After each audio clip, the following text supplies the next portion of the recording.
بسم الله الرحمن الرحيم الحمد لله رب العالمين والصلاة والسلام على رسول الله maanta oo jimco ah waxaan rabnaa inaan ummadda Soomaaliyeed iyo bulshada Soomaaliyeed meel kasta ay joogto inaan kala qayb galno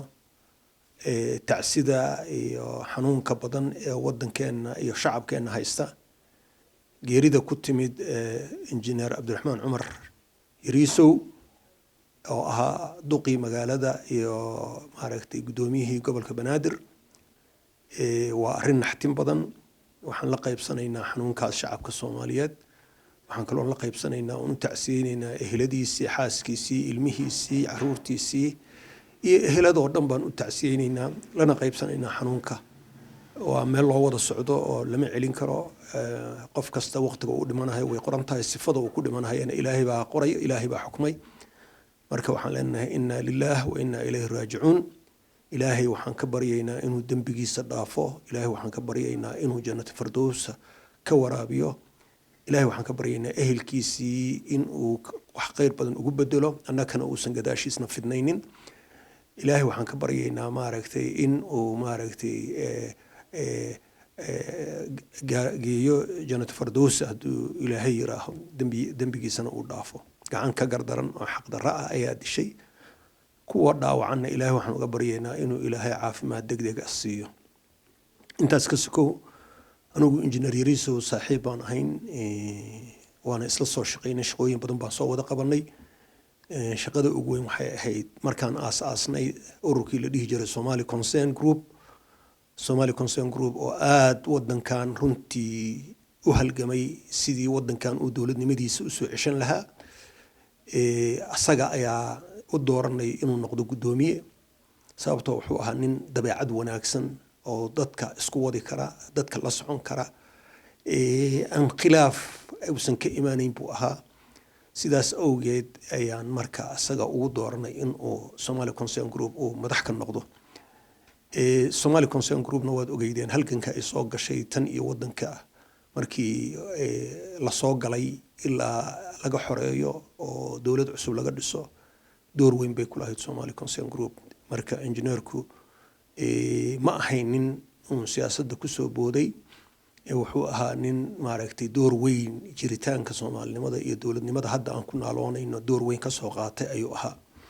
intii dawladda uu ku biiran dhowr jeer buu wuxuu noqday wasiirka lacagta ayuu wuxuu noqday dawladdii Sheekh Shariif ugu horeysay wuxuu noqday haddana wasiirka informationka haddana wuxuu noqday wasiirka mar labaad buu wasiirka informationka ku soo noqday waad garan kartiin marka shaqooyinkaas uu ku soo noqday oo kala duwan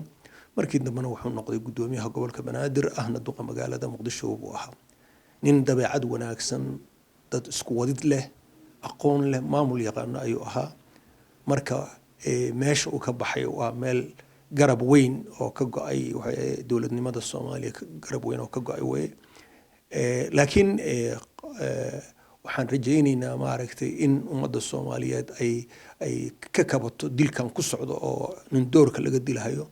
in ay ka kabato oo markasta ay soo saarto dad maaragtay wadanka u danqanaya shacabkooda u danqanaya jecel wadankooda shacabkooda jecel injineer Yariisow dadka lagu safeeyo ahaa shacabkana inuu jecel yahay dalkana jecel yahay dadkana jecel yahay ayuu ahaa marka shaqadaasan isla soo qabanay iyo aqoontaasan u leeyahay maaragtay aad baan ugu farxay markii duqa magaalada laga dhigay dhowr jeer oo arkena talana waan siiyay waana ku amaanaa meesha uu joogo ku amaanaa marka waxaan rajaynayaa maaragtay garabkaas naga go'ay in Ilaahay noo buuxiyo noo boogtana noo dhayo asagana inuu Ilaahay jannadii ka waraabiyo ilmihiisana maaragtay inuu Ilaahay sabar iyo iimaan ka siiyo waa wada dhimanaynaa dariiq loo wada socdo way qof waarahaya ma jiro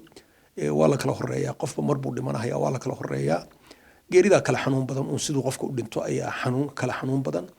marka nin caafimaad qaba oo shalay shaqo tagay oo haddana la dilay waa ka xanuun badan tahay nin intuu jiraday oo muddo jirana haddana iska geeriyooday waa ka xanuun badan tahay marka xanuunkaas ziyaadada ah ayay leedahay iyo meesha uu ka baxay oo ay adag tahay daboolkeeda in la daboolo طبعا shacabka Soomaalidu waxa la rabaa inay ku baraarugaan dadkan laynahaya inaan isweydiinaa loo baahan yahay shabaab ma diin bay ku socdaan mase diin la-aan bay ku socdaan shabaab diin ay maalaan oo ay diin ku socdaan ma jirto diin la-aan bay ku socdaan dhiiggii ilaahay uu xaaraantinimeeyey in la daadiyo xataa gaal sabab loo dili kara ma jiro ayay dadkii soomaalida ahaabay kusoo jeesteen waxay leeyihiin dagaal baan kula jirnaa gaalo shacabka soomaalida dhan miyaa wada gaalo ah marka shacabka soomaalida waa inay ogaadaan shabaab in ayna ahayn wax diin ku socda balse hadda way ka dareenoo waxay u soo jeesteen maafiyadii talyaaniga ee dadka tujaarta alaaluushka ka qaadi jirtay usu bedeleen ogtiin magaalada muqdisho dadka ganacsatada ah iyo dadka shaqeeya oo dhan laaluush bay ka qaadaan baad waan ku dilaynaa haddii kale lacagtaas dhiib hadduusan dhiibinna waa dilahayaan ilaahay baa wax dili kara laakiin cabsidii baa dadkiiba wadnihii go-ay in marka dadkii laaluush bay dhiibayaan marka waxay noqdeen maafiya ku dhex nool bulshadii ku dhex nool oo dadkii baadaysay noqotay marka shacabka soomaalida guud ahaan gaar ahaan shacabka reer muqdisho waxaa la rabaa marka war waxaan ma iska celin karnaa mise iskama celin karno shaki kuma jiro inaan iska celin karno shaki kuma jiro inaan sooqa qaban karno shaki kuma jiro waa haddaan ka shaqayno oon tashanno oo dadkan inaan iska qabanno oo siday noola dagaalamaan waa cadowna iska celis buu wax ku leeyahay inaan iska celinno inay noqoto waxaan kula talinayaa marka shacabka soomaalida in ay meel uga soo wada jeestaan shabaab qabiil ma laha oo diin ma laha oo deris ma laha oo qaraabo ma laha oo deegaan ma laha ummadii bay baabi'inahayaan qarax kasta ay sameeyaan waxay ku dilaan dad Soomaaliya oo waxba galabsan bay ku dilaan dad Soomaaliya oo siyaasi uma jeedaan dad Soomaaliya oo siyaasad ku jirin dad Soomaaliya oo ganacsata dad Soomaaliya oo masaajidada fadhiya dad Soomaaliya ah oo hoteello ku jiro iska jiifa dad Soomaaliya ah oo wax dambi ay galeen ay dilhayaan